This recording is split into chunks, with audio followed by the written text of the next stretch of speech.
दे, परमात्मा थोड़ा कष्ट दे, परमात्मा अगर थोड़ी सी दुख दे रहा है, तकलीफ दे रहा है, कष्ट दे रहा है, तो आप भटको मत।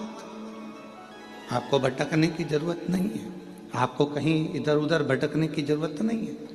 परमात्मा ने अगर दुख दिया है तो वो आपको कहीं ना कहीं अपने करीब में लाना चाहता है, अपने पास लेना चाहता है। हम क्यों भटके? महाराज कश्यप ऋषि की एक कथा आती है।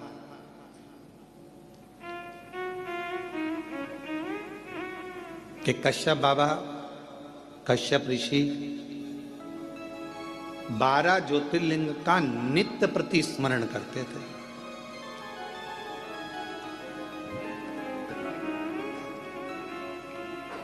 श्राद्ध पक्ष की कथा है, थोड़ा सावधानी से सुनिएगा।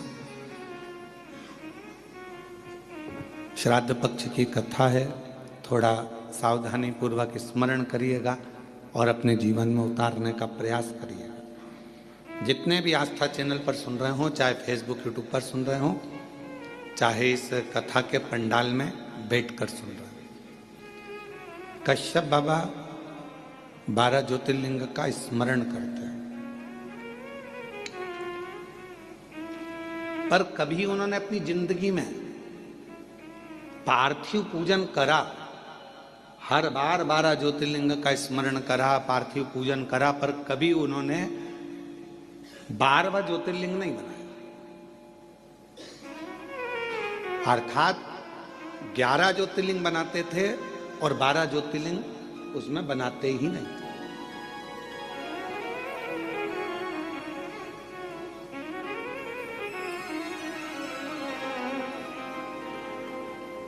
एक दिन देवऋषि नारद निकलकर जा रहे थे।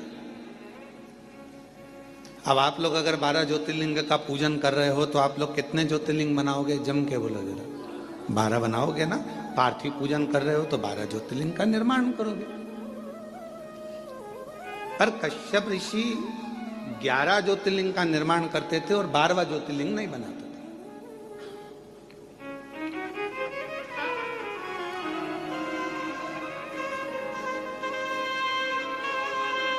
देवऋषि नारद का आगमन हुआ और देवऋषि नारद का आगमन हुआ और देवऋषि नारद ने आकर पूछा कि कश्यप बाबा, एक बात बताओ, आप जो ये ज्योतिर्लिंग का निर्माण करते हो, ज्योतिर्लिंग बनाते हो, तो इसमें 11 ज्योतिर्लिंग बनाते हो, 12वां ज्योतिर्लिंग क्यों नहीं बनाते? 12वां ज्योतिर्लिंग निर्माण क्यों नहीं करते?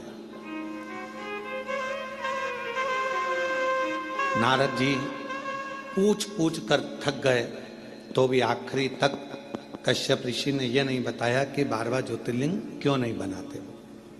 11 के पूजन करते, 12वां बनाते।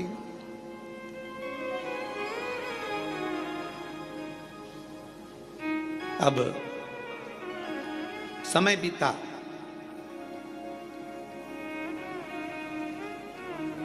भगवान शंकर के पास में ऐसी सूचना मिल गई कि कश्यप ऋषि 12 ज्योतिर्लिंग का पूजन करते। पर ज्योतिर्लिंग बनाते कितना है? जम के बोलो जरा। 11।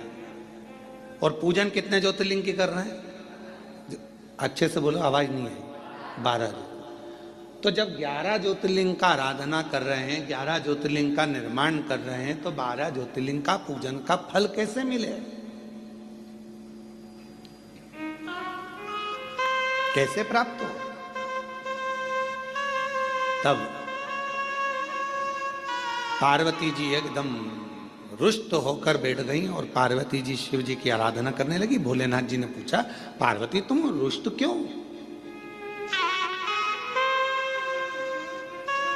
यहां पर एक लाइन बड़ी सुंदर आई है कि पार्वती जी रुष्ट होती हैं तो शिव जी की पूजन करती हैं।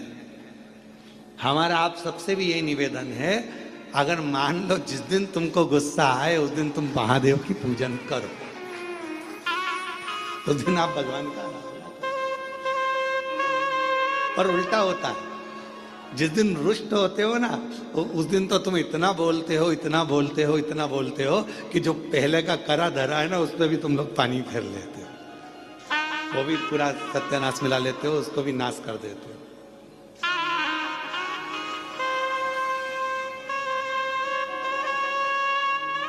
पार्वती जी अगर थोड़ी सी रुष्ट हुई हैं और माँ पार्वती जी अगर रुष्ट हुई हैं तो वो शिव जी की आराधना कर रही हैं, शंकर जी की आराधना कर रही हैं।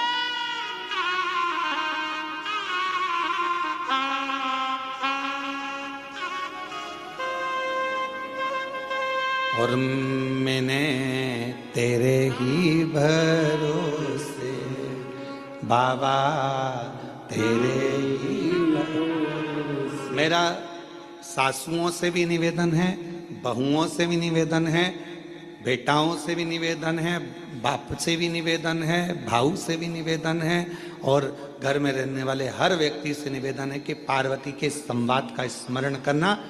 जब क्रोध आए कुछ नहीं करना, मुख चुप करना, एक लोटा जल उठाना और ले जाके देव अधिदेव महादेव पर चढ़ाना प्रारंभ करना।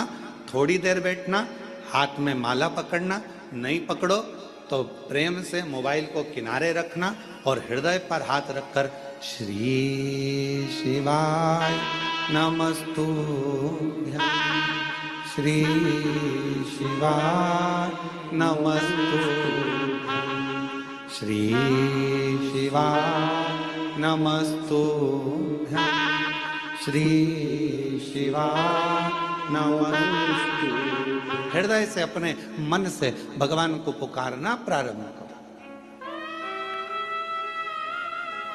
भाव से पुकारो उसको।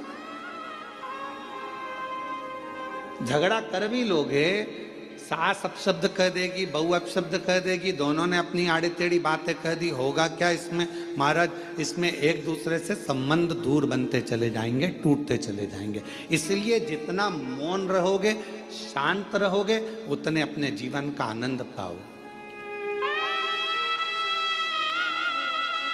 उतने अपने जीवन को प्रसन्नता के भाव में लेकर जाओ।